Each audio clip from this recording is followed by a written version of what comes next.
So tonight we are going to be making one of Brad's new favorites. It is the, oh my gosh, okay, the Keebler Fudge Stripe copycat cookies. And these are really, really easy. So tonight I am going to do double everything for this because I'm going to make 2 batches. So yeah, so you're going to need... I'm gonna I'll say out loud what the amount is for a single batch, and then I'm just gonna double it. So just don't copy what I do, but for the single batch, just do the recipe that I'm saying. And I'll also include this at the end of the video. So it's gonna be 2 cups of almond flour. I have enough here to do a double batch, hopefully. Like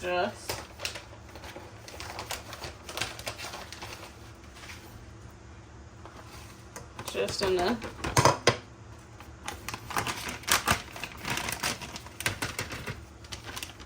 Okay. So there's that. And then you're gonna want the super fine almond flour because obviously it's easier to work with, and you're going to want to do a hand mixer for this. Otherwise, it'll take a lot longer if you're just mixing it with like a fork or a spoon or whatever. And these are really, really easy, guys. So you're going to do 1/3 of a cup of maple syrup. There we are. And like I said, I'm going to double it. So 1/3 of a cup. We'll let it drain out for a minute. So it's 1/3 cup plus a tablespoon. So it's a little more than 1/3 of a cup that you want of maple syrup. So then we've got a tablespoon here.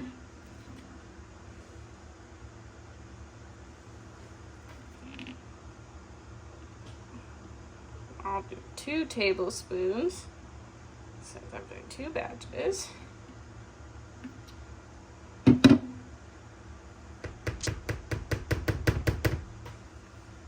And then it's going to be,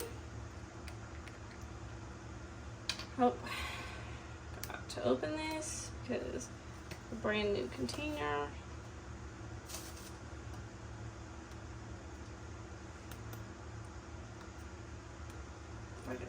Open.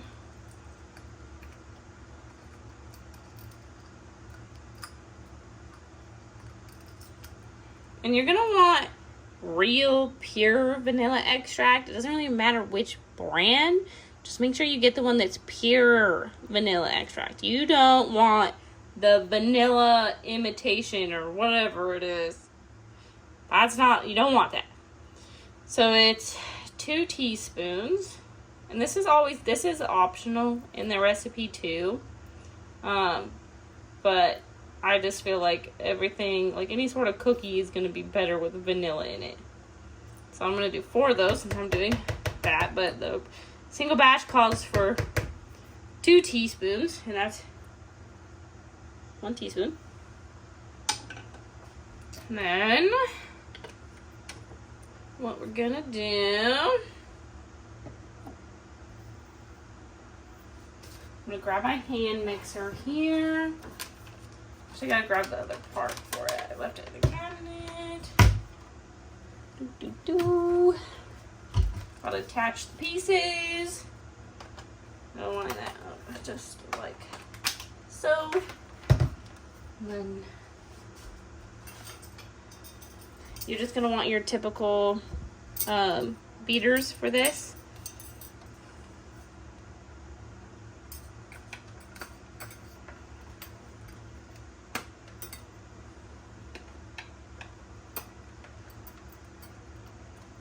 Always make sure that they're actually in there before you go. There we go. And then you're gonna hand mix it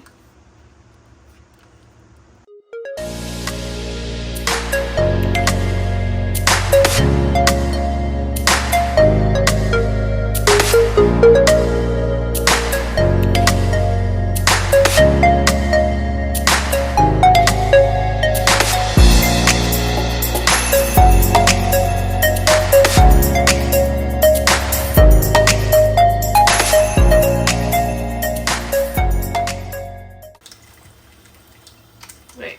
So I'm going to turn the mixer back on. And then, because it's a little bit sticky, I'm going to add a tablespoon of water at a time. Probably just cold water.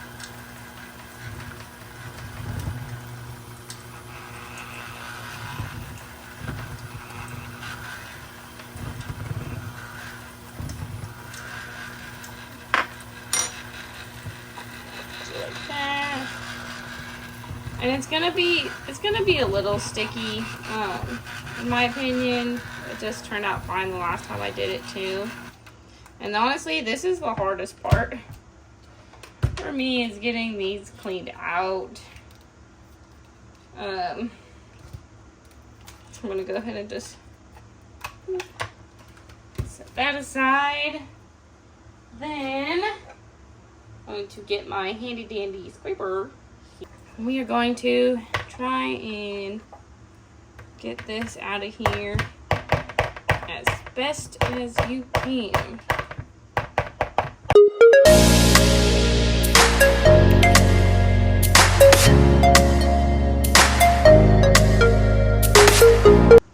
If it's a little too sticky than what you think it should be, I would probably just add a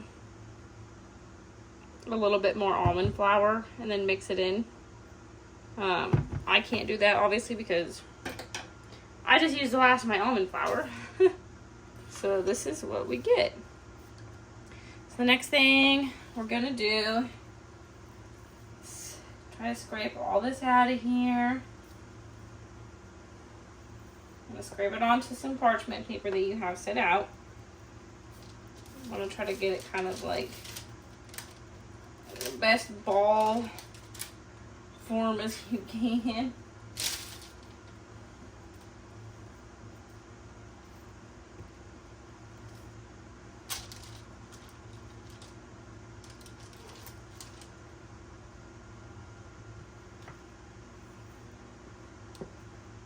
All right.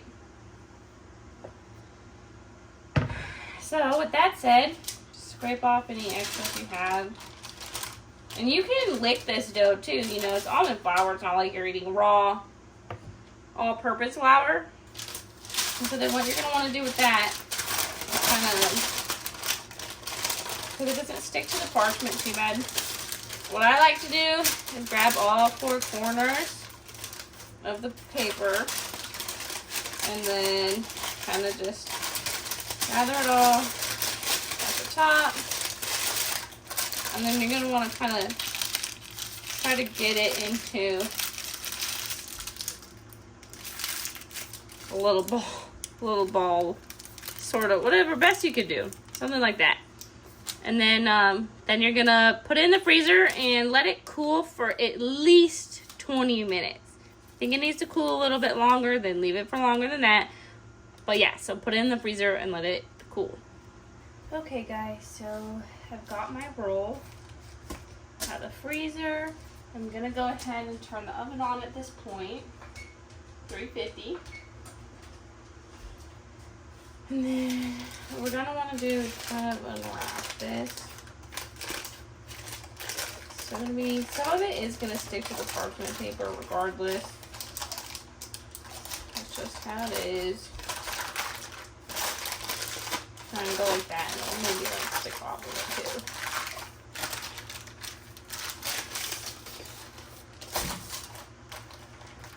What you want to do is you can use a rolling pin for this too, but I'm just going to squish out as much as I can. I might be able to use this.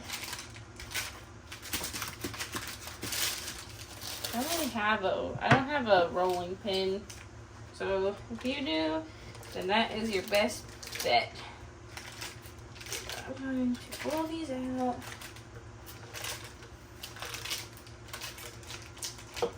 And they're not going to rise or anything, or like swell up or whatever like regular cookies do when you bake them.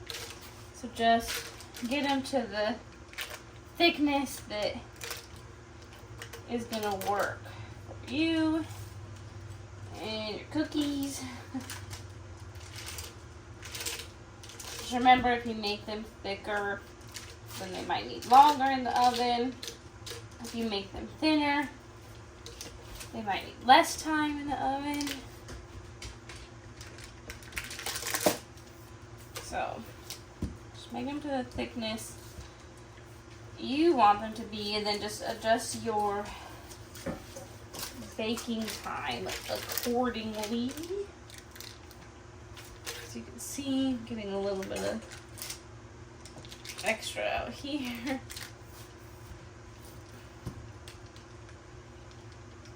And you don't have to worry so much about space like I'm having to do, because unless you're making a double batch like I am.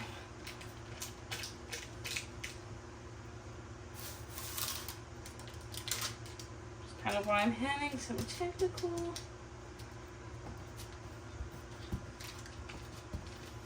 parts right now. Okay, so once you got that all, we're going to save that because we're going to use that too. Hopefully this peels back decently. And you're going to want to set this aside. Okay, so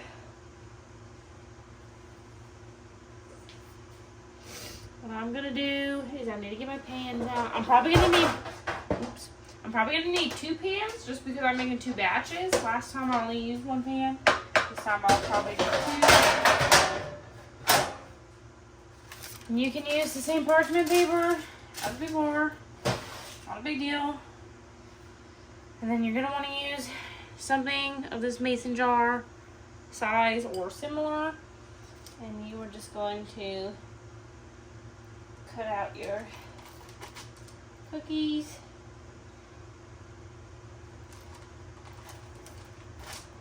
Sometimes they might get stuck like that, and you can just go ahead and throw them on the pan if you want. Like that. Some of them aren't going to get stuck like this. Just go like, I'm just going to have to wiggle out. Obviously, the more you practice this, the more you're going to get better at it too. But part of the reason they're wanting to stick more too is because every time I push this down into the dough, it's getting dough stuck to the outer rim of this. And so then that's attracting the dough to the glass, making it want to stick on there. There we go. Just have to do it like that. And like I said, don't worry too much about giving like too much space for the cookies, because they don't really expand as much as like your regular cookies do. So if you want to make, you want to put them a little close on the pan, that's totally fine. You don't have to worry about them like growing or like expanding outwards like chocolate chip cookies do. Okay, that one ended up a little funky. The other thing you can do is maybe just try to like wipe the rim off as well. So I'm trying to just, you might have to do that. If it starts sticking too bad, then just go ahead and do that. See if that works.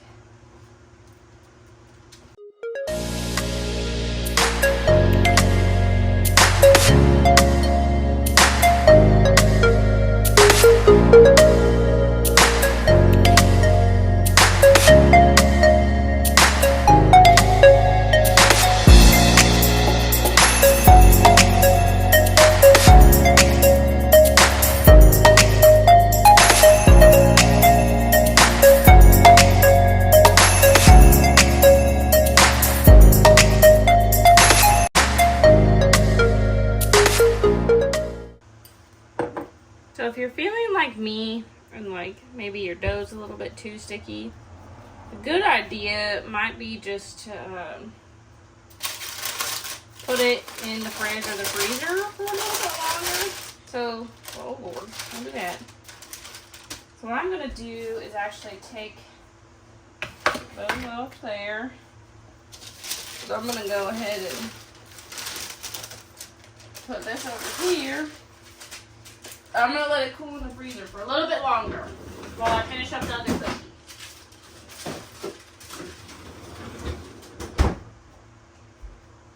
Alright, so now that I've got these circles, what you're gonna want to do is take something small, so like, you know, smaller than your fingertip. This is just like the end of like my silverware.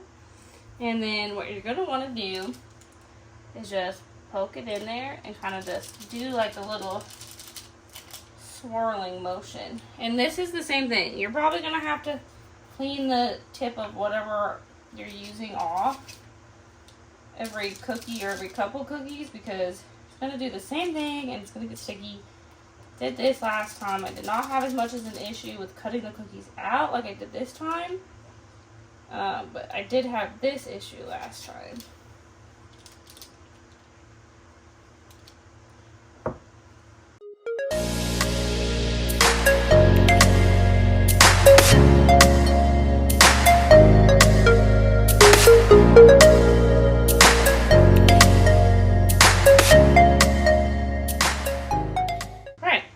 So now that you've got those all done, you're going to want to put them in the oven at 350 degrees for about 12 minutes, or until they start to get golden around the edges, because they will harden up a little bit after you're done cooking them. So I'm going to go ahead and stick these in the oven. Okay, so this is about what you want them to look like when they're finished cooking. As you can see, like, that these ones got like a little bit over toasted. Like, they'll still be fine, but just because they were a little bit thinner. But see how these are just starting to get gold, and they'll come out soft, but don't worry, they'll get a little bit harder after they set.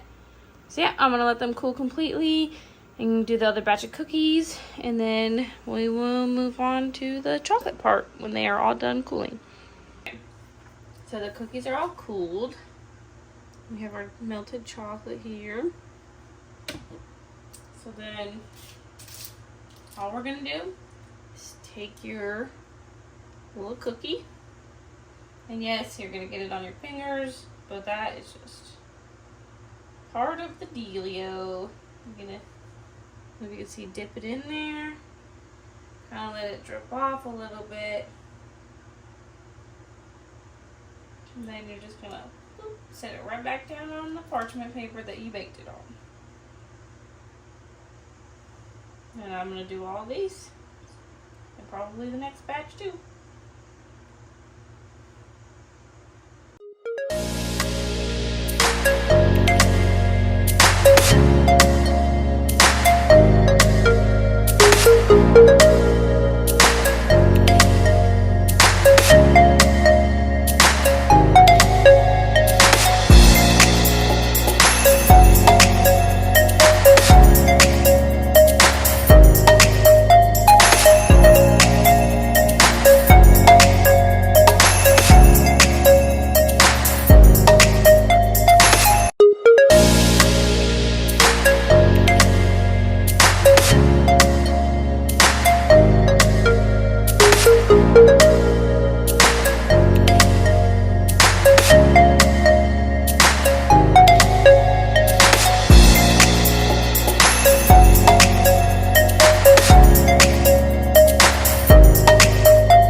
Alright, and then that's the final touch, and you're just going to put them in the freezer now.